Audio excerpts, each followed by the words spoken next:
For that, today's chief guest, our senior civil judge, Shri KVR Krishnaya Garu, on the stage with a big round of applause.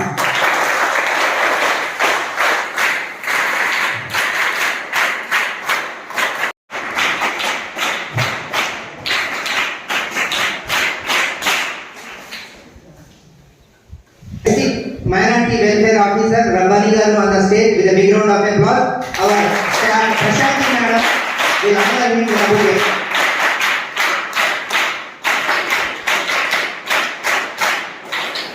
Next, it's very glad for me to invite our beloved principal sir V. Venkateswara Garu on the stage with a big round of applause.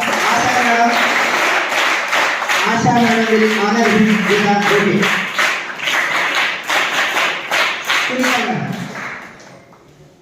Bindu Madam will honor him with a bouquet.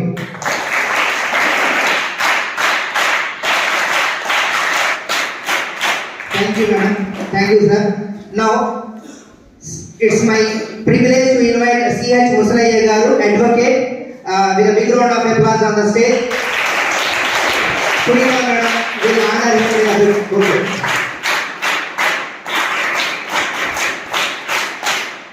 Last but not least, it's my honor to invite Azmuddinisa Garu, advocate, on the stage with a big round of applause. Asha Madam will honor her with a bouquet.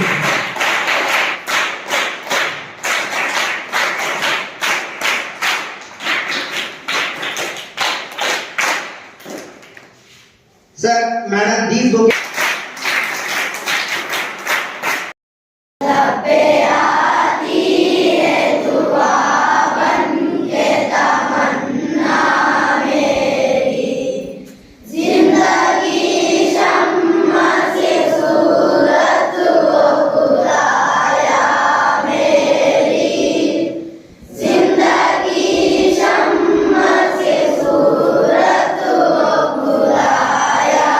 Amen.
Civil Judge of Krishna District, Sri KVR Krishnaya Garu, and he is the chief guest today. And next, our Minority Welfare Officer, Sri Abdul Rabbani Garu, District Minority Welfare Officer. And next, Sheikh Mastanaya Garu. And next, Azmadunnisa Garu. And my beloved students and staff, a very good morning to all. All of you know that what is the importance today, why we are gathered here. Today is Minority Rights Day. What kind of rights are having by minority people? I already informed in the morning assembly who are minorities. Am I right? The people, those who are less Christian and caste-wise, those people are considered as a minority people, and those people also have some kinds of rights, and we have to protect their rights, and we have to know, we have to make awareness about the rights. Their rights are going to explain by different kinds of guests are there today. They will explain you, they make you aware about it, and you have to learn, and you have to implement all those rights and have and enjoy the rights in your life. As your children, you have number of rights. I understand. Morning ma'am asked that you have what kind of rights you have in constitution. Yes or no? And you are explained very well. In addition to that, we have minority people are having, minority means I already explained in the last assembly. Those who are less in a number, have understand. Religion or caste, they have considered as a minority. And what kind of rights they have, they will explain, try to understand that, and try to learn it. Sir, it is my privilege to have such a wonderful person in our campus, sir, Krishnaya sir. Thank you very much. And next remaining guest also, it is very glad to be here, and it is our pleasure to have a program in our campus, sir. And next, you have to give the pleasure atmosphere to the guests, what they are going to aware about rights, what the children have. Okay, na? Thank you for giving me this opportunity, sir. Thank you very much. Now, I would like to invite Rafael sir to address the gathering. గౌరవనీయులు DLS senior civil judge గారు శ్రీ కేవీఆర్ కృష్ణయ్య గారిని నమస్కరిస్తున్నామండి. అదేవిధంగా ఇక్కడ ఇచ్చేసిన మిగతా teachers అందరికీ కూడా నమస్కారం అండి. అదేవిధంగా సార్, మన మైనారిటీస్ వెల్ఫేర్ డిపార్ట్మెంట్లో మనకి ఈ స్కాలర్షిప్స్ ఒకటి ఉన్నాయి సార్. పోస్ట్ మెట్రిక్ స్కాలర్షిప్స్ అని విద్యా దీవెన, వసతి దీవెన స్కాలర్షిప్స్ మన మైనారిటీస్ వెల్ఫేర్ డిపార్ట్మెంట్లో minorities, Muslims, Christians, Buddhist, Sikhs వీళ్ళందరికీ మనం ఫీజు రియంబర్స్మెంట్ MTF, RTF అనేది ఇవ్వడం జరుగుతుంది సార్. అదేవిధంగా మనం అంబేద్కర్ ఓవర్సీస్ విద్యానిధి అని మనం అదర్ కంట్రీ వెళ్ళి చదువుకుంటున్న యూనివర్సిటీస్లో పిల్లలకు కూడా మనం స్కాలర్షిప్స్ ఇవ్వడం జరుగుతుంది సార్. ఇంకా అదేవిధంగా మనం మైనారిటీస్ ఉర్దూ ఘర్కం షాదీఖానాలు కూడా మనకు ఉంటాయి సార్, కృష్ణా ఎన్టీఆర్ జిల్లాలో కూడా. ఆ షాదీఖానాలు ముస్లిం మహిళలు, ముస్లిమ్స్ అనేది ఇప్పుడు పెళ్లిళ్ళు చేసుకోవడానికి, అదేవిధంగా వాళ్ళకి ఆర్థికంగా వెనుకబడి ఉంటారు కాబట్టి రెంట్స్ కట్టుకోలేరు కాబట్టి వాళ్ళకి తక్కువలో ఒక 1000 రూపాయలు, 2000 లోపు రెంట్లోపు వాళ్ళు పెళ్లిళ్ళు చేసుకోవడానికి కూడా మనం షాదీఖానాలు అనేవి మన జిల్లాలో 2 జిల్లాల్లో కూడా ఉన్నాయి సార్ మనకి షాదీఖానాలు. అదేవిధంగా మనకు మసీదులు, చర్చిలు, బరియల్ గ్రౌండ్స్ కూడా మనం గవర్నమెంట్ ద్వారా ఫండ్స్ రిలీజ్ చేయించి ప్రపోజల్స్ పంపించి ఇంకా మసీదులు, చర్చిలు అభివృద్ధికి మనం బరియల్ గ్రౌండ్స్ కూడా కృషి చేస్తున్నాం సార్. ఇంకా అదేవిధంగా మన దాంట్లో మౌజన్ ఇమాములకు కూడా మనం వేతనాలు ఇస్తాం సార్. మసీదులో పనిచేస్తున్న మౌజన్లకి, ఇమాములకి కూడా మనం జీతాలు అనేవి చెల్లించడం జరుగుతుంది సార్. ఇంకా అదేవిధంగా ఫాస్టర్స్ కూడా 5,000 రూపాయలు గౌరవ వేతనం అనేది మన డిపార్ట్మెంట్ తరఫున మన గవర్నమెంట్ ఆఫ్ ఆంధ్రప్రదేశ్ తరఫున మనం ఇవ్వడం జరుగుతుంది సార్. ఇంకా అదేవిధంగా మనకి ఎన్టీఆర్ జిల్లాలో కూడా మనకి pre matric post matric hostels అని 2 ఉన్నాయి సార్. మనకి ప్రీ మెట్రిక్ వచ్చేసి 6th నుంచి 10th వరకు మన లబ్బిపేటలో మనకి మైనారిటీస్ బీసీ కూడా జాయిన్ అవ్వచ్చు సార్. 10% ఉంటుంది సార్. మైనారిటీస్ 90%, క్రిస్టియన్స్ కూడా జాయిన్ అవ్వచ్చు సార్. ఇంకా పోస్ట్ మెట్రిక్ వచ్చేసి మనకి భవానీపురంలో కూడా ఉంది సార్. మనకి అది వచ్చేసి ఇంటర్మీడియట్, డిగ్రీ, పీజీ పిల్లలు కూడా మనకి దాంట్లో హాస్టల్లో జాయిన్ అవ్వచ్చు సార్. ఇంకా అదేవిధంగా మనకి వక్ఫ్ కొన్ని స్థలాలు కూడా ఉంటాయి సార్. మన దాంట్లో ఏంటంటే మన వక్ఫ్ స్థలాల నుంచి కూడా మనం రెంట్ లీజ్కి ఇచ్చి మన డిపార్ట్మెంట్ వక్ఫ్ స్థలాలను కూడా ప్రొటెక్షన్ చేస్తాం సార్. మనం కలెక్టర్ గారి దర్శనంగా ఉంటారు సార్. ఇంకా దాని ద్వారా డిపార్ట్మెంట్ స్థలాలను కూడా వక్ఫ్ స్థలాలను కూడా మనం ఈరోజు ఈ కార్యక్రమం ముఖ్య అతిథి కృష్ణా జిల్లా న్యాయ సేవాధికార సంస్థ కార్యదర్శి సీనియర్ సివిల్ జడ్జి రామకృష్ణయ్య గారికి, మా సీనియర్ అడ్వకేట్ కుమారి అజంతునిసా గారికి, ఈ యొక్క హాస్టల్కి సంబంధించిన వ్యక్తులు, సోషల్ మైనారిటీస్ వెల్ఫేర్ డిపార్ట్మెంట్కి సంబంధించిన అధికారులకు నమస్కారాలు. పిల్లలందరికీ నా ఆశీస్సులు. Hi students, good morning. Good morning. Very good. ఏం చదువుతున్నారు ఇక్కడ ఉన్న వాళ్ళు? 6th, 7th, 8th, 9th, 10th కూడా ఉన్నారు. ఓకే. 5th to 10th వరకు అయితే ఇక్కడ ఉంది, అవైలబుల్ ఉంది. అవునా? ఓకే. అయితే మీరు అందరూ మేజర్సే, అవునా కదా? అరే ఇదేంట్రా సైలెంట్ అయిపోయారు. మీరందరూ మేజర్సా కాదా? నో చెప్పండి రా. నేను మేజర్ అనుకున్నాను చెప్తానండి. ఓకే. మైనర్ అంటే ఏంటి, మేజర్ అంటే ఏంటి తెలుసా? మైనర్ అంటే ఏంటి, మేజర్ అంటే ఏంటి తెలుసా? ఇక్కడ బండి తోలం వచ్చినట్టు చేద్దాం తెలుసారు. వాళ్ళకి ఇలా చూస్తారు. ఇంకా ఎవరి టాలెంట్ వాళ్ళే. ఏదో సినిమాలు అంటారు కదా, టాలెంట్ ఎవరబ్బా సొత్తు కాదు మంది అన్నారా లేదా? అవునా? ఆ బండి తోలం వచ్చినట్టు చేద్దాం. Very good. ఒక్క మగాడు. ఇంతేనా? ఇంతేనా? ఇంతేనా? ఈ లైన్లో ఎవరు లేడా? ఇంతేనా? ఓకే. స్ట్రైట్ వెళ్తాడా? గర్వంగా వెళ్తాడా నా బండి తోలం వచ్చని? Very good. బండి తోలడం అలా వచ్చిన వాళ్ళు, సార్ నాకు లైసెన్స్ ఉందండి, పేపర్లు ఉన్నాయండి, అన్నీ ఉన్నాయని చేతి అలా ఉంచి మీరు పంపించండి. అదేంటి? సరే, నేను మేజర్ మైనర్ అన్న పదార్థం మొదలు పెట్టాను. మేజర్ అంటే 18 సంవత్సరాలు నిండిన వారిని మేజర్ అంటారు.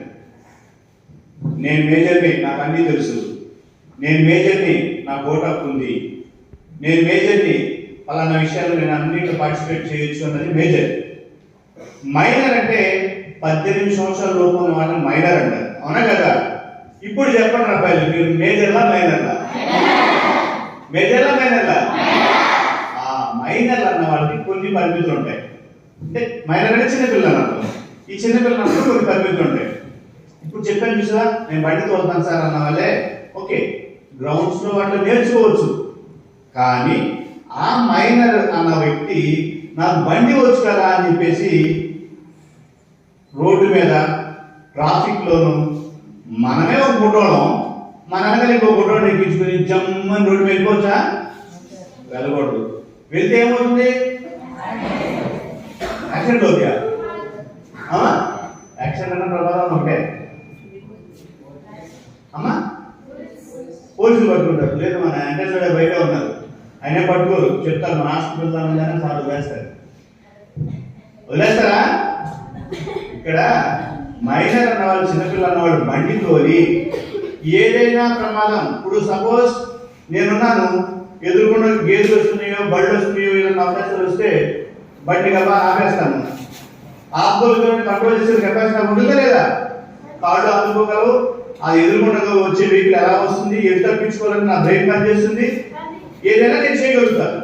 అదే చిన్నపిల్లలకి బ్రెయిన్ షార్ప్గా పనిచేస్తున్న ఈ విషయాల్లో శారీరకంగా కానీ మానసికంగా కానీ ఆ వచ్చే ప్రమాదాన్ని అంచనా వేసే అవకాశం ఉండదు.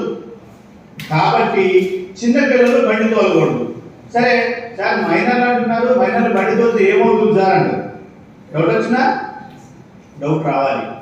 ఎవరైనా సరే ఏదైనా పని చేసేటప్పుడు ఇది ఎందుకు చేస్తున్నాము, ఎలా చేస్తున్నాము, ఎవరు చేస్తున్నాము ఆలోచించి చేయాలి. ఇప్పుడు మన పొద్దున్న అమ్మ లేకగానే లేకపోతే మన సార్ లేకగానే రే నీకు బండి ఇస్తా కానీ పక్కకి వెళ్ళి పాల పైకి తీసుకురా, లేకపోతే నాన్న బస్ స్టాండ్ దగ్గర దింపురా, తమ్ముడిని ట్యూషన్ దగ్గర దింపురా పంపించేసి మనం వెళ్ళిపోవచ్చా? వెళ్ళకూడదు. ఎందుకంటే మైనర్ అన్న పిల్లలు ఏదైనా వాళ్ళు తెలిసి తెలియక పొరపాటు చేస్తే, యాక్సిడెంట్ చేస్తే, ఏదైనా కారణమైనట్టయితే మా అబ్బాయికి ఏం తెలియదని అంటారు కదా, అంటారా అమ్మా నాన్న? పోలీసులు పట్టుకుంటే పోలీసుల దగ్గరికి వచ్చి సార్ మా అబ్బాయి చిన్న పిల్లడు సార్, మా అబ్బాయికి ఏం తెలియదు సార్, వదిలేడు సార్ అంటారా లేదా? ఇప్పుడు చట్టం ఎలా వచ్చిందంటే మైనర్ అన్నవాడు చిన్నపిల్లడు, వాడిని జాగ్రత్తగా చూసుకోవాల్సిన బాధ్యత మీదే. వాడికి బంధించి రోడ్డు మీద పంపించినా ఏదైనా ప్రమాదానికి కారణమైనా మీరే బాధ్యులు అవుతారు. ఎవరు? అమ్మ. మనం చేసిన తప్పుకి అమ్మా నాన్న కూడా బాధ్యులు అవుతారు. మీరు మీతో పాటు అమ్మా నాన్న. సపోజ్ బండి ఉంది, బండి ఎవరి మంది కాదు, అమ్మ పేరు మీద నాన్న పేరు మీద అయితే పర్లేదు, వేరే వాళ్ళ పేరు మీద ఉందనుకో, ఈ నాలుగో వ్యక్తి ఎవరు? బండి ఎవరి పేరు మీద అయితే రిజిస్ట్రేషన్ అయిందో వాళ్ళు కూడా బాధ్యులు అవుతారు, చట్ట ప్రకారం శిక్షించబడతారు. నిన్నే ఒక యాక్సిడెంట్ జరిగింది మచిలీపట్నం సర్వీస్ సెంటర్లో. సర్వీస్ సెంటర్లో ఒక యాక్సిడెంట్ జరిగింది. చిన్న కుర్రాడు అంట 15 సంవత్సరాలు. వెళ్తూ వెళ్తూ ఆ ప్రయాణాలు సీట్ అయిపోయి బస్సు కింద ట్రాన్స్ఫర్ పడిపోయింది. ఇవాళ మన పేరెంట్స్ ఇటువంటి రోజుల్లో మహానుభావులు పుట్టడంలే, పెద్ద పెద్ద ఫోటోలు ఉండే గోడ మీద, వాళ్ళు 10వ సంతానం 6వ సంతానం 7వ సంతానం అంటే ఉండేవాళ్ళు. ఇవాళ అంతమంది లేదు. మన అమ్మా నాన్నలు కూడా చాలా తక్కువగా చిన్న కుటుంబం ఇలా ఉండాలని ఒకరు లేదా ఇద్దరులో ఉంటున్నారు. అవునా కదా? అయితే తమ్ముడు చేతిలో లేదా అమ్మ చేతిలో ఇద్దరే ఉంటున్నారు. మనకి ఇన్ని హోప్స్ పెట్టుకుని ఇంత ఖర్చు పెట్టి పిల్లల భవిష్యత్తు బాగుండాలని చదివించుకుంటారా అని స్కూల్ పంపిస్తుంటే మనం చేసే పనులు ఏంటి? మీరంటే మీరు కాదు, పోయిన జనరేషన్ అని చెప్తున్నా. బండితో అందరూ కూర్చోతారు. ఇంకొకటి సరదాగా చిన్న చిన్న పిల్లలు, అరే మామ వీళ్ళే వయసు పెంచుకోవడాలు, ఇంట్లో తప్పు నీ వేరే మామ మనం రా పక్కకెళ్తాం. ఏంటిది? ఒకటి పీలుద్దాం. లేదు తెలియదని అంటారు. లేదండి, ఇక్కడ కమ్యూనికేషన్స్ వచ్చినాయి, టీవీలు వచ్చినాయి, సినిమాలు వచ్చినాయి. చిన్న చిన్న పిల్లలు కూడా వాటికి అలవాటు పడిపోతున్నారు. ఏ అలవాట్లు? Very good. ఇంకా బ్యాడ్ హ్యాబిట్స్ ఏంటి? మనం ఎప్పుడైనా సరే అమ్మా నాన్న కానీ టీచర్స్ కానీ తప్పు చేయొద్దు అన్నారంటే తప్పేంటో ఒకటి తెలుసుకోవాలి కదా. బ్యాడ్ హ్యాబిట్ అంటే ఏంటి అమ్మా? బ్యాడ్ హ్యాబిట్స్ ఏంటి? చెడు అలవాటు ఏమేమి ఉన్నాయి? ఎగ్జాంపుల్ చెప్పండి. డ్రగ్స్ అంటే పెద్ద పదం తీసేయండి. తర్వాత స్మోకింగ్, ఇంకా డ్రింకింగ్, ఇంకా అమ్మా అర్థం కాదు. Bad words. Very good, very good. ఇంకా బ్యాడ్ హ్యాబిట్స్ లో చాలా పదాలు వస్తుంటాయి. ఇవాళ ఎడ్యుకేషన్ సిలబస్ తో పాటు ఫస్ట్ లెసన్ కి మార్క్స్ వస్తాయి, సెకండ్ లెసన్ ప్రిపేర్ అయితే మార్క్స్ వస్తాయి. ఇవన్నీ చెప్తుంది ఎడ్యుకేషన్ సిస్టమ్. కానీ సొసైటీలో ఏ విధంగా బతకాలి అన్నది తెలియకపోవడం వల్ల మేము ఈరోజు జైలుకి వెళ్ళినా, రాత్రి కూడా జైలుకి వెళ్ళొచ్చాం సారాతో పాటు. జైలుకి వెళ్ళిన చిన్న చిన్న కుర్రవాళ్ళు, చిన్న చిన్న పిల్లలు చిన్న చిన్న పొరపాట్లు చేసి తెలిసి తెలియ పొరపాట్లు చేస్తున్నారు. ఓకే, ఈ డ్రగ్స్ అన్నది ముందు సిగరెట్ ద్వారా మందు అలవాటు ద్వారా మొదలవుతుంది. మీ చిన్నపిల్లలు కాబట్టి మనం అది ఎప్పుడు ఏది బ్యాడ్ హ్యాబిట్ అన్నదాన్ని ఉద్యోగం కలగడం చెప్తున్నారు. ఇంకా చాలా మంది పొరపాటు ఏం చేస్తున్నారంటే వాడు ఉండేది గుడ్డు, వాడు రోడ్డు మీద ఏదో అనడం లేదు, పక్కన వేరే పెద్ద వ్యక్తి ఉండి ఆడపిల్లలు కామెంట్ చేసి మీరు సపోర్ట్ చేయడం. వాళ్ళేదో చెప్పి అరే అమ్మాయికి పువ్వు ఇచ్చిరా, లేదా అమ్మాయికి లెటర్ ఇచ్చిరా, అమ్మాయికి ఇలా చెప్పిరా అని చెప్తే ఈడు. ఇటువంటి కేసుల్లో నేరం చేశారంటే చిన్నపిల్లలు అనే ఎగ్జామ్షన్ ఏమీ ఉండదు. నేరంతో సంబంధం ఉన్నా, నేరంలో పార్టిసిపేట్ చేసినా, నేరానికి సహకరించిన చిన్నపిల్లలైనా సరే జైల్లో పెట్టే అవకాశం ఉంటుంది. జైలు అంటే అందరు పెద్దవాళ్ళతో పెట్టే జైలు వేరు, చిన్నపిల్లలకు సంబంధించిన జూనియర్ జస్టిస్ బోర్డు అంటారు. అర్థమైందా? చాలా మంది తెలియక వాడెవరో చెప్పాడు, ఈడెవరో చెప్పాడు, నన్ను నచ్చేయమన్నారు ఇచ్చేయమన్నారని వాళ్ళే పెద్ద హీరోలా ఫీల్ అయిపోయి నాకు నేను తగ్గేదిలే అని చెప్పి జైల్లో కూర్చుంటున్నారు చాలా మంది పిల్లలు. అర్థమవుతుందా? అందుకనే మనం చేసే పని మంచిగా చెడు ఒకటి ఆలోచించుకోవాలి. అర్థమైందా? ఆడపిల్లల్ని ఇబ్బంది పెట్టారంటే ఫోక్సా కేసులు పెడతారు. ఈ సిగరెట్లు మత్తు పదార్థాలు అవన్నీ తీసుకుంటే ఎంపీ కేసులు గాంజా కేసుల కింద నార్కోటిక్ డ్రగ్స్ కింద అరెస్ట్ చేస్తుంటారు. ఇంకొక విషయం చాలా ఎక్కువగా పొరపాటు చేసే విషయం ఏంటంటే మన అమ్మ నాన్న బిజీగా ఉంటున్నారు. అవునా కదా? నాన్న పగలంతా కష్టపడి సాయంకాలం అంతా ఒళ్ళంతా పులిసిపోయిందని చెప్పేసి ఒక కాంప్రమైజ్ ఉంటాడు. అమ్మ పగలంతా పనిచేసి వీళ్ళందరికీ ప్రిపేర్ చేసిన వంటలు అయ్యది అని చెప్పి సాయంకాలం ఏం చేస్తామా సీరియస్ కూర్చుంటుంది. సీరియస్ కూర్చునే తల్లి పిల్లలకి ఏం కావాలో పట్టించుకోని రోజులు వచ్చేసినాయి. ఆ టైంలో తండ్రి గారు ప్రధానమంత్రి వచ్చి కూడా చాలా మార్చలేడు, రిమోట్ తీసుకోలేడు, అంత ఫిట్ అయిపోయారు, అంత వీక్ అయిపోయారు పేరెంట్స్. ఈ సందర్భంలోనే ఎప్పుడైతే అమ్మా నాన్నలు పిల్లల మీద కాన్సన్ట్రేషన్ చేయట్లేదో పిల్లలు పక్కన ఉన్న ఫ్రెండ్స్ అలవాటు అవుతున్నారు. ఈ మధ్య కాలంలో మా చిన్నప్పుడు అయితే రోడ్ల మీద వెళ్ళే వస్తువులు లేకపోతే చందమామలు అవి చూపించాలని పెట్టేవాడు, గోరు మందులు చూపించేవాడు. ఇవాళ ఏం చేస్తారు చిన్నపిల్లలకి? ఏం చేస్తారమ్మా? ఫోన్ ఇచ్చేసి ఫస్ట్ చిట్టి చేయడం అలవాటు చేస్తారు ఇందులో. తర్వాత చిట్టి చేయడం స్టేజ్ దాటిపోతుంది పిల్లడు. ఆ తర్వాత ఏ వస్తున్నాయి ఇవాళ చూసిన చాలా మంది ఇలా నొక్కేస్తారు. ఏంటనేది చాలా టాలెంట్ ఉందనే సెల్ పట్టుకున్నారంటే ఇలా నొక్కేస్తున్నారు. ఏం నొక్కుతున్నారు? ఫ్రీ ఫైర్ గేమ్స్, రకరకాల గేమ్స్ ఉన్నాయి. ఈ గేమ్స్ ఆడుతూ ఏం చేస్తున్నారో, ఎటు వెళ్తున్నారో, ఎక్కడికి వెళ్తున్నారో తెలియకుండా లేదా పిల్లలు. ఒక కేసు చెప్తా, జరిగిన కేసు చెప్తా వినండి. 9 సంవత్సరాలు బాబు, అంటే 9 సంవత్సరాలు అంటే ఎంత వయసు? అదే ఏం చదువుతున్నట్టు? 4th క్లాస్ ఆ 5th క్లాస్ అనుకుందాం. 4th క్లాస్ చదివే పిల్లాడికి సెల్ ఫోన్ బాగా అలవాటు చేశారు. ఎందుకంటే వాళ్ళ అమ్మగారు బాగా బిజీ, ఇందా చెప్తున్నట్టుగా వాళ్ళ నాన్నగారు కూడా పిల్లల భవిష్యత్తు కోసం ఏం చేయాలన్న పనులను ఆలోచిస్తూ పిల్లల గురించి పట్టించుకోకుండా సంపాదనలో మునిగిపోయాడు. ఎగ్జామ్ రియల్ జరిగింది.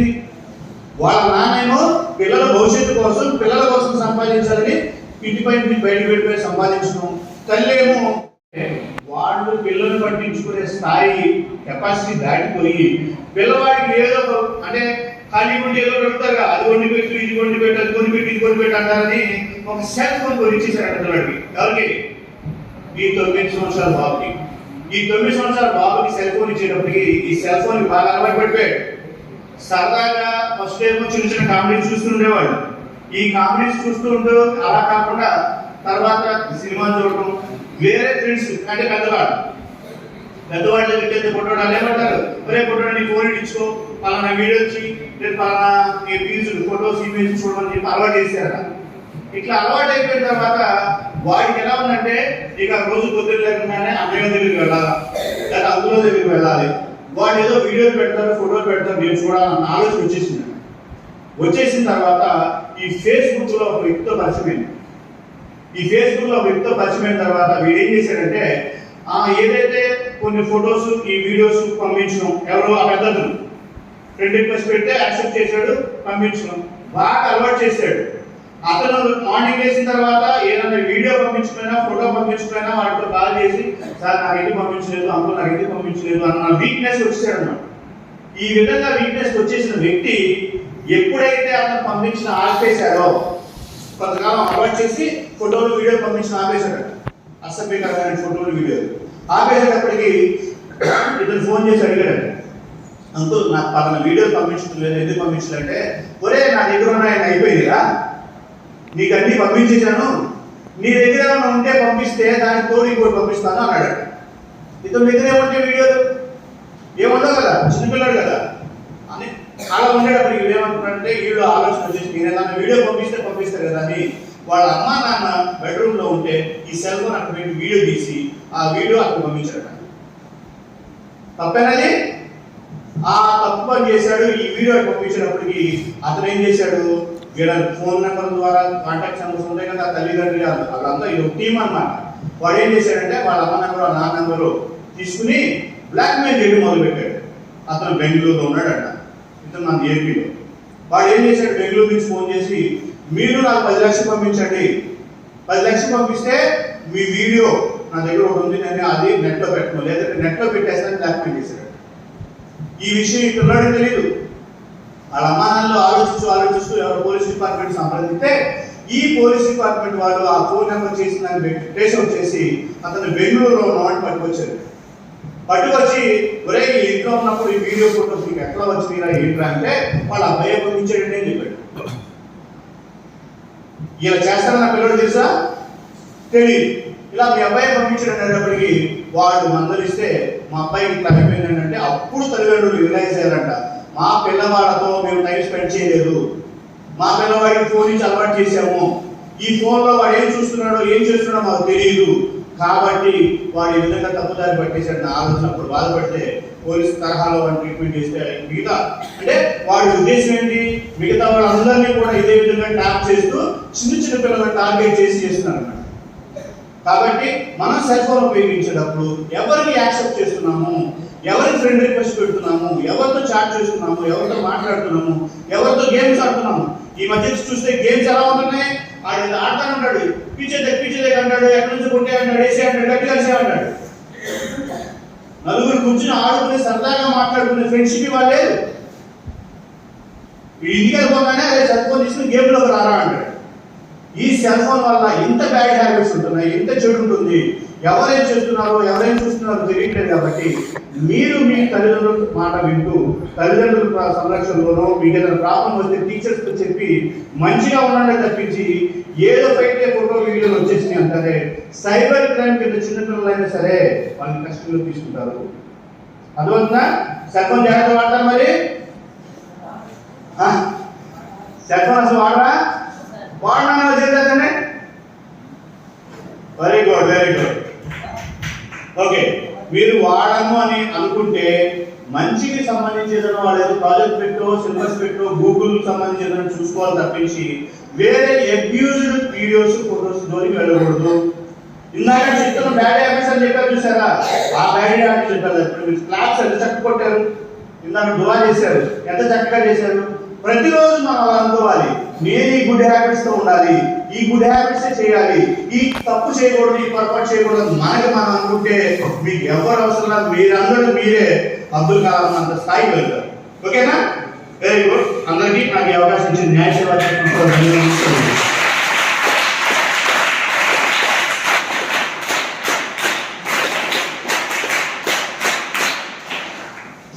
సార్ ముస్లిం సార్ అసలు ప్రజెంట్ సమాజంలో జరుగుతున్న విషయాలు అంటే మనకంటే మన స్కూళ్ళు మన వాతావరణం మాత్రం చూస్తాం. ఆయన అడ్వకేట్ కాబట్టి ఆయన వచ్చేటువంటి సమాజంలో జరిగేటువంటి ప్రతి విషయం వాళ్ళకి తెలుస్తుంది కాబట్టి ఏం జరుగుతుంది ఏంటంటే చాలా బాగా ఎక్స్ప్లెయిన్ చేశారు సార్. ప్రజెంట్ తెలుగు చేస్తున్నటువంటి ప్రాబ్లమ్స్ పేరెంట్స్కి కానీ టీచర్స్ కానీ ఎవరికైనా సరే వాళ్ళకు ఉన్నటువంటి బ్యాడ్ హ్యాబిట్స్ కానీ వాళ్ళు ఏ విధంగా ట్రాక్ తప్పుతున్నారు అనే విషయం కానీ చాలా బాగా ఎక్స్ప్లెయిన్ చేశారు సార్. అయితే మాకున్న బెనిఫిట్ ఏంటంటే ఇక్కడ అలాంటి అవకాశాలకు దూరంగా ఉన్నాం. ప్రస్తుతం ఇంటి దగ్గర లేవు కాబట్టి మా దగ్గర మా పిల్లలు అలాంటి వాటికి చాలా దూరంగా ఉన్నారు. Thank you sir, thank you very much. బాగా ఎక్స్ప్లెయిన్ చేశారు కాంటెంపరీ ఎగ్జాంపుల్స్తో. Now I would like to invite Azmatunnisa madam గారిని అడ్రస్ చేయవలసిందిగా. Respected dignitaries and guys, good afternoon children. Very good. What is the importance of today? Minorities Day. Minorities Rights Day. Who are the minorities?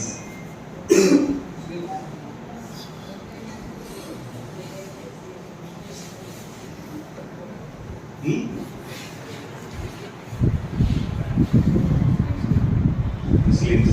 Yeah.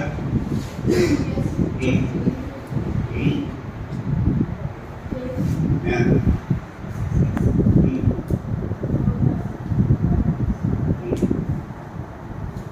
Okay.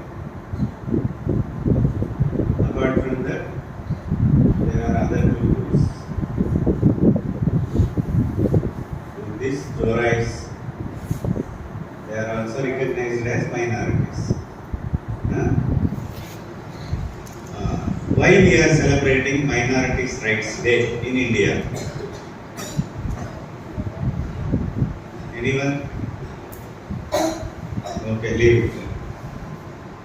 So, when India got freedom, all the Indians, irrespective of caste, color, creed and religion, fight for the freedom. So, to uplift the below poverty line communities and the religious people, those who are represented minors. ఇలా చెప్పారు కదా, minor అంటే ఎవరు? చిన్న పిల్లలు లేదా తక్కువ representation, తక్కువ మంది ఉన్నవాళ్ళు, ఇంకొక రకంగా అయితే. సో ఆ విధంగా various religious people were given and recognized as minorities, and to protect their rights in the society, this Minority Rights Day is celebrating in India. So why all of you were given uniform?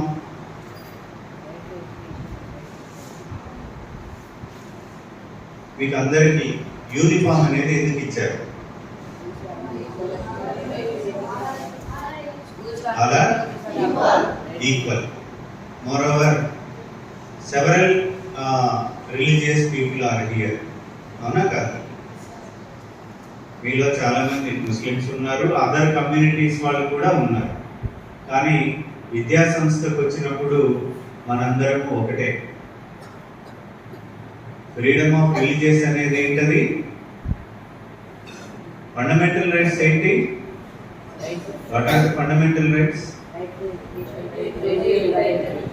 Right to life, right to education, liberty, freedom of speech, and freedom of religion. అంటే మనకు నచ్చిన మతాన్ని మనం follow అవ్వచ్చు, మనకు నచ్చిన దేవుడిని మనం ప్రే చేసుకోవచ్చు. అది భారతదేశంలో ఉంది. దీని యొక్క గొప్పతనం ఏంటి? ఎందుకు అటువంటి అవకాశం ఇచ్చారు? అదే మనం కొన్ని దేశాలు తీసుకున్నట్లయితే అవి రిలీజియస్ కంట్రీస్ గా డిక్లేర్ చేసుకున్నాయి, మా దేశం యొక్క మతం ఇది అని. కానీ ఇండియాలో మాత్రం India is a secular country. Preamble of the constitution లోనే ఉంటుంది, సోషలిస్టిక్ సెక్యులర్ కంట్రీ అని. దాన్ని తీసేయమని సుప్రీంకోర్టులో కేసు వేశారు, ఈ సెక్యులర్ అనే పదాన్ని తీసేయండి ఈ దేశంలో అని. కానీ సుప్రీంకోర్టు వారు ఒప్పుకోలేదు. సో ఆ విధంగా మన దేశంలో అన్ని మతాల వాళ్ళు, అన్ని కులాల వాళ్ళు, ఈ దేశ ప్రజలందరూ సమానమే. యూనిటీ ఇన్ డైవర్సిటీ, భిన్నత్వంలో ఏకత్వము. మనం ఏ దేవుడిని ప్రార్థించుకున్నా, ఏ మతాన్ని ఫాలో అయినా, ఏం చేసినా చివరికి మన అల్టిమేట్ గోల్ ఏంటంటే పేట్రియాటిజం, దేశభక్తి కలిగి ఉండటం అనేది it must be our ultimate goal. ఇక్కడికి మనం ఎక్కడి నుంచి వచ్చామో, మనం పేదవాళ్ళు అయి ఉండొచ్చు, లేదా డబ్బున్న పిల్లలు అయి ఉండొచ్చు, ఇంకొకళ్ళు అయి ఉండొచ్చు. అల్టిమేట్ గా ఇక్కడికి వచ్చి ఇక్కడి నుంచి మనం బయటకు వెళ్ళే లోపల ఏం నేర్చుకుంటాము? ఎందుకు వచ్చారు మీరు ఇక్కడికి? బయటికి వెళ్ళేసరికి ఏం నేర్చుకుంటారు? చదివే కదా. మనం ఏ సామాజిక వర్గం నుంచి వచ్చామో, లేదా మన బ్యాక్గ్రౌండ్ ఏంటి, ఇవన్నీ లేదు. స్కూల్కి వచ్చిన తర్వాత మనము విద్యార్థులము. ఇక్కడి నుంచి మనం విద్యను నేర్చుకొని బయటకు వెళ్తాము. మరి చదువుకున్నందు వల్ల ఉపయోగం ఏంటి? ఎందుకు చదువుకోవాలి అసలు మనము? ఎందుకు చదువుకోవాలి మీరందరూ ఇక్కడికి వచ్చి? జాబ్ కోసం, అంతేనా?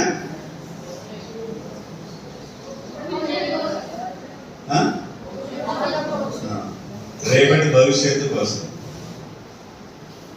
మరి అందరూ ఉద్యోగస్తులే ఉన్నారా సమాజంలో?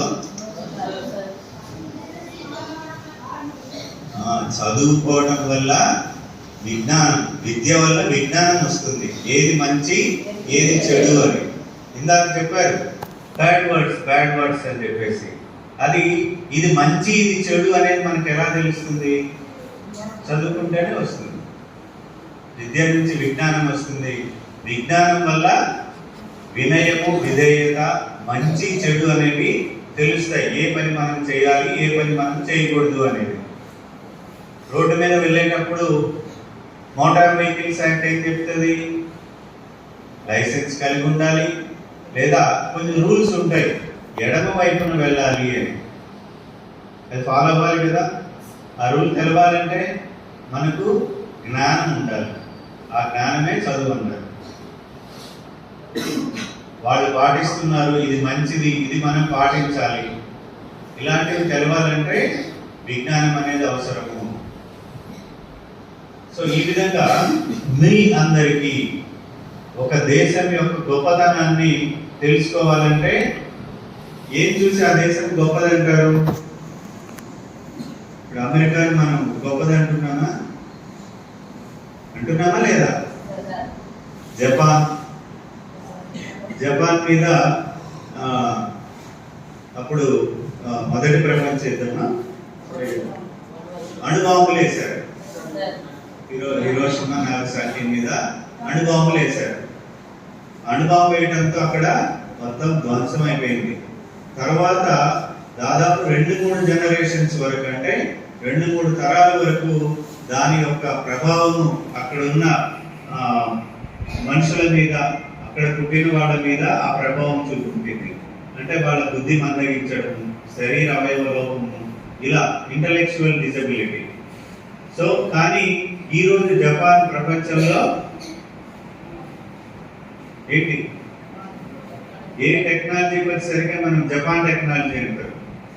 టీవీలో అడ్వర్టైజ్మెంట్ వస్తుంటుంది. పురుగు మందులు, పంటకు పురుగు మందు వాడాలంటే వాడు చెప్తాడు, జపాన్ టెక్నాలజీతో తయారు చేయబడ్డ ఫలానా పురుగు మందు వాడితే ఆ పురుగులు బాగా చచ్చిపోతాయి. కానీ అంతకంటే ముందే మనకి ఆ తర్వాత మనకి స్వాతంత్రం వచ్చింది. వాళ్ళ మీద అణుబాంబులు వేసినా కూడా అక్కడ ప్రజలు దేశభక్తితోటి విజ్ఞానం పెంపొందించుకోవడం ద్వారా వాళ్ళు ఈ రోజు ప్రపంచంలో ఏ విషయంలోనైనా జపాన్ ముందు ఉంటుంది. బుల్లెట్ ట్రైన్స్ కావచ్చు, టెక్నాలజీ కావచ్చు, లైఫ్ స్టైల్ కావచ్చు, అన్నిటిలో కూడా. ఎందువల్ల సాధ్యమైంది అది? విజ్ఞానం. దాన్నే సైన్స్ అనొచ్చు, నాలెడ్జ్ అనొచ్చు, అన్ని. సో ఒక దేశం యొక్క గొప్పతనము ఆ దేశంలో ఉన్నటువంటి విద్యావంతులైన యువతి యువకులను బట్టి, విద్యావంతులైన ప్రజలను బట్టి నిర్ణయిస్తారు. సో అలా మరి భారతదేశం గొప్ప దేశం అని గుర్తింపు రావాలంటే విద్యావంతులైన వాళ్ళు కావాలి, యువతి యువకులు కానీ ఎవరైనా సరే. సో అందుకోసము మీ అందరినీ, ఎందుకు మీకోసం ఒక స్కూల్ పెట్టారు, రెసిడెన్షియల్ వసతి, ఇక్కడే హాస్టల్ వసతి ఇచ్చారు. ప్రభుత్వాలు మీ మీద డబ్బు ఖర్చు పెడుతున్నాయి. ఎందుకు? మీరందరూ బాగా చదువుకొని అభివృద్ధిలోకి రావాలి. వచ్చినట్లయితే మీ వల్ల దేశ సంపద పెరుగుతుంది, దేశానికి గౌరవం పెరుగుతుంది. మీలో మంచి మంచి సైంటిస్టులు ఉంటారు, ఇంజనీర్లు ఉంటారు, డాక్టర్లు ఉంటారు, రకరకాల వృత్తుల వాళ్ళు ఉంటారు. అవునా కాదా? పెద్దయ్యాక మీకు గోల్స్ ఉంటాయి కదా. మరి ఆ గోల్ రీచ్ అవ్వాలంటే చదువుకోవాలి. సో ఆ విధంగా మీరందరూ బాగా చదువుకొని మిమ్మల్ని మీరు అభివృద్ధిలోకి తీసుకొని రావాలని, మీ ద్వారా దేశం యొక్క భవిష్యత్తు ముందుకు వెళ్ళాలని, దేశం గుర్తింపబడాలని, అంతేకాకుండా మీరు మీ తల్లిదండ్రులకు కూడా మంచి పేరు తీసుకొని రావాలని వాళ్ళు కష్టపడి పనులు చేసుకుంటూ మిమ్మల్ని ఇక్కడ హాస్టల్లో ఉంచి మీ అందరికీ మంచి వసతి కల్పిస్తూ చదివిస్తున్నారు. కాబట్టి ఇక్కడికి మీరు వచ్చిన ఉద్దేశం ఏంటి? మరి బాగా చదువుకోవటం. మరి ఆ పని చేస్తారా, లేకపోతే బ్యాడ్ హ్యాబిట్స్ వైపు వెళ్తారా? వెళ్ళరు కదా. ఆ మధ్య ప్రతిజ్ఞ చేస్తారా? మీరు సాఫ్ట్వేర్ ఇంజనీర్లు ఎంతమంది అవుతారు? గుడ్. పోలీసులు? వెరీ గుడ్, చాలా మంది ఉన్నారు. డాక్టర్స్? ఆయన ఎవరు సాఫ్ట్వేర్కి చేయలేదు, డాక్టర్ చేయతినట్టున్నారు లేదా? లేదా? ఓకే, మంచిది. లాయర్స్ ఎంతమంది అవుతారు?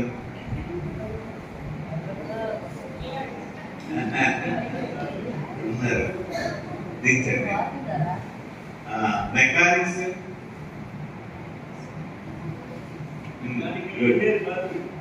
పర్లేదు, మెకానికల్ ఇంజనీర్ చదివినా చేసేది మెకానిక్స్ దించండి. మేము మంచి పౌరుడిని అవుతాను అనే వాళ్ళు ఎంతమంది? Very good, దించండి. సో మీరంతా కాబోయే మంచి భారత పౌరులు. మంచి భారత పౌరులు ఉంటే దేశం కూడా అలాగే అభివృద్ధి చెందుతుంది. సో ఇలా మనకు ఒక రాజ్యాంగం ఉంది. దేనికోసం అది? చదువుకొని ఉంటారు కదా, ఉందా? భారత రాజ్యాంగం ఉందా? కాన్స్టిట్యూషన్ ఆఫ్ ఇండియా అంటారు, ఇండియన్ కాన్స్టిట్యూషన్. రాజ్యాంగంలో ఏం చెప్పారు? Very good, very good.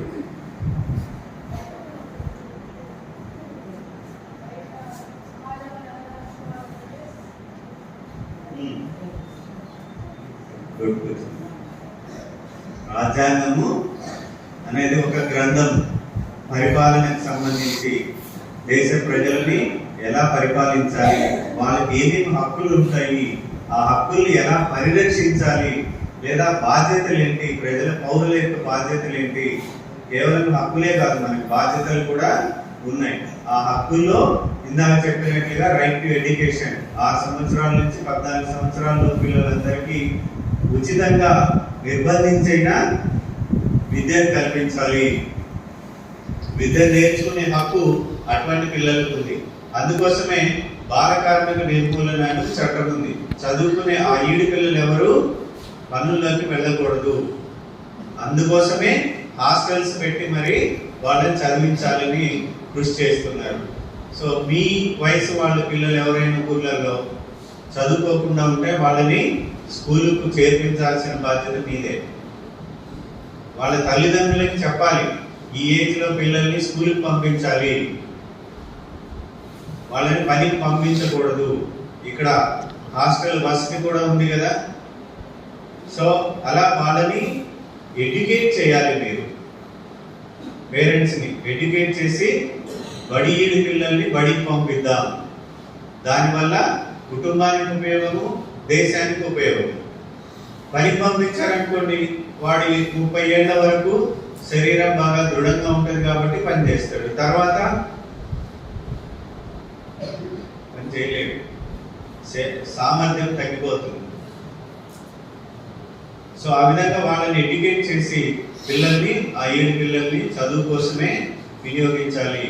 So ఈ విధంగా మీరందరూ రాజ్యాంగం మనకిచ్చిన హక్కుల్లో చదువు హక్కు, విద్యా హక్కు, అందరికీ సమాన అవకాశాలు, ఉద్యోగాల్లో అందరికీ స్త్రీ పురుషులు ఇరువురు సమానమే అని, అంతేకాకుండా స్త్రీలను కించపరచకూడదు, వాళ్ళని అవమానించరాదు. మొదట చెప్పుకున్న మనకు నచ్చిన మతము లేదా దేవుడిని ప్రార్థించే హక్కు కూడా మనకుంది. So ultimate goal institution, school కానీ కాలేజీకి కానీ వచ్చామంటే ఎలా అయితే చదువు మన అల్టిమేట్ గోల్ అవుతుందో, అలాగే సమాజంలోకి వెళ్ళిన తర్వాత మనము దేశభక్తి కలిగి ఉండటము, దేశం యొక్క అభ్యున్నతి కోసం పాటుపడటము, ఇదే ముఖ్య ఉద్దేశంగా ఉండాలి.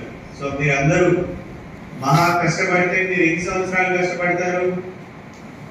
ఇప్పుడు ఏ తరగతి వాళ్ళు ఉన్నారు ఇక్కడ? 6th to 9th ఉన్నారు, 7th to 9th ఉన్నారు. ఇక్కడ 3 ఏళ్ళు కష్టపడతారు. తర్వాత ఇంటర్మీడియట్ 2 ఏళ్ళు, డిగ్రీ కానీ ప్రొఫెషనల్ కోర్సెస్ పెడితే ఒక 3 ఏళ్ళు, మొత్తం మీద ఒక 6-7 సంవత్సరాలు కష్టపడతారు. అంతేనా? ఈ 6-7 సంవత్సరాలు మీరు గట్టి కష్టపడితే తర్వాత లైఫ్ అంతా ఏంటి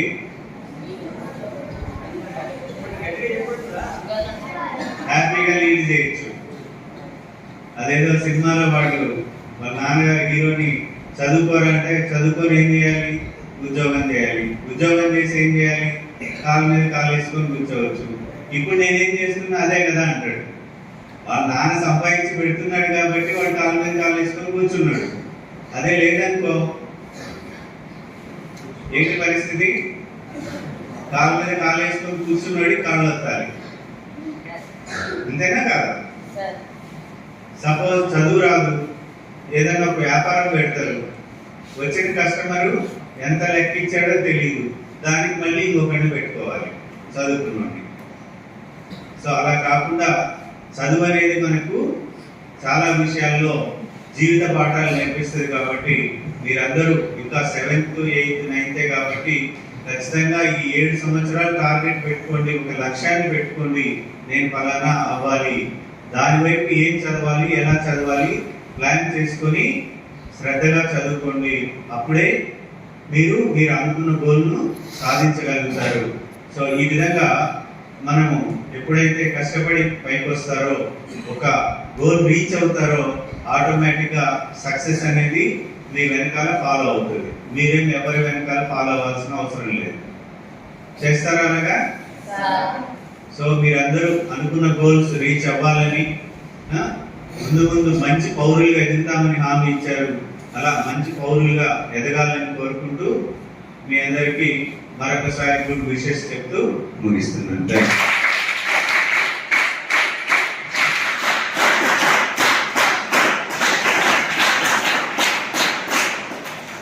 thank you sir, thank you very much. Constitution గురించి, దాంట్లో ఉన్నటువంటి సెట్ ఆఫ్ రూల్స్ గురించి, అలాగే రెస్పాన్సిబిలిటీస్. కాన్స్టిట్యూషన్ మనకి హక్కులే కాదు బాధ్యతలు కూడా ఇచ్చింది. సమాజంలో ఎలా మన అందరూ మనం ఎలా జీవించాలి, అలాగే మనం ఎదుటి వ్యక్తికి హాని కలిగించుకోవడం ఎలా జీవించాలి, ఎలా ప్రవర్తించాలి అనే కాన్సెప్ట్ మీద ఈ రోజు చెప్పినటువంటి విషయాలు మనందరూ గుర్తుపెట్టుకోవాలి. జీవితంలో వీటన్నింటినీ మనం ఇంప్లిమెంట్ చేయాలి. మనం రేపటి పౌరులని మనకు చెప్పారు కదా, మనం కరెక్ట్గా ఇవన్నీ అన్వయించుకుంటేనే జీవితానికి.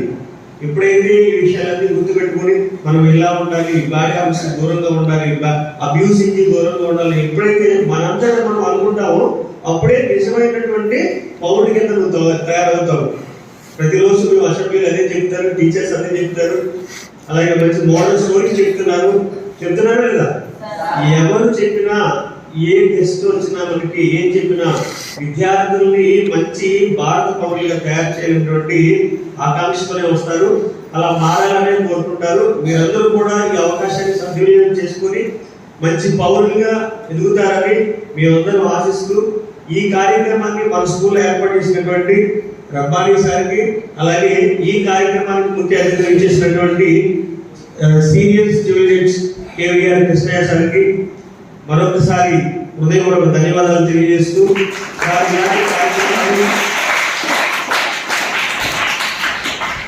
మేడం మీరు అన్నారు ఇది ఎప్పుడే కాదండి, మరి ఎప్పుడైనా కుదిరినప్పుడు ఇలాగే అవేర్నెస్ ప్రోగ్రామ్ కండక్ట్ చేయండి సార్, మేము వస్తామని చెప్పారు. డెఫినెట్గా మేడం మేము ప్లాన్ చేస్తున్నాం. ఇది ఒకటే కాదండి, ఇంత క్రితం కూడా మేము పిలిచామంటే గెస్టులు పిలిచి వాళ్ళకి మోరల్ వాల్యూస్ కానీ, హ్యాండ్ రైటింగ్ కానీ సపరేట్ క్లాసులు ఇప్పించడం జరిగింది మేడం. తప్పకుండా మాకు మీరు అవకాశం ఇస్తే డెఫినెట్గా ముసలయ్య సార్ అండ్ మేడం గారు మీరు ఇన్వైట్ చేస్తాం. తప్పకుండా రండి. మా పిల్లలకి మంచి విషయాలు బోధిస్తే మీరు మా పిల్లల జీవిత అభివృద్ధిలో భాగస్వాములు అయితే దానికంటే ఎక్కువ ఆనందం ఉండదు. Thank you sir, thank you very much. ఈరోజు మనం చాలా హ్యాపీగా ఉంటాం, ఎందుకంటే ఇంత మంచి విషయాలు అందరూ పాఠాలు చెప్తారు అంతే, మేము మ్యాక్సిమం పాఠాలు చెప్తాం. ఇలాంటి విషయాలు ఇలాంటి సందర్భాల్లో నేర్చుకోవాలి. ఎందుకంటే టీచర్స్ ఉన్న టైం షెడ్యూల్లో వాళ్ళు పాఠాలు చెప్పడానికే టైం సరిపోదు, ఇంకా మోరల్ వాల్యూస్ చెప్పడానికి చాలా లెస్ టైం ఉంటుంది. అయినప్పటికీ మనకి ఇలాంటి కార్యక్రమాలు జరిగినప్పుడు మనం వాటిని చక్కగా ఉపయోగించుకోవాలి. జీవితంలో ఎలా ఉండాలి, సొసైటీలో ప్రస్తుతం పరిస్థితులు ఎలా ఉన్నాయి, మనం ఎలా ఉన్నాం, ఎలా ఉంటే మంచిగా బ్రతకడానికి అవకాశం ఏర్పడిందని చక్కగా వివరించారు. అందరూ కూడా thank you sir, thank you one and all once again.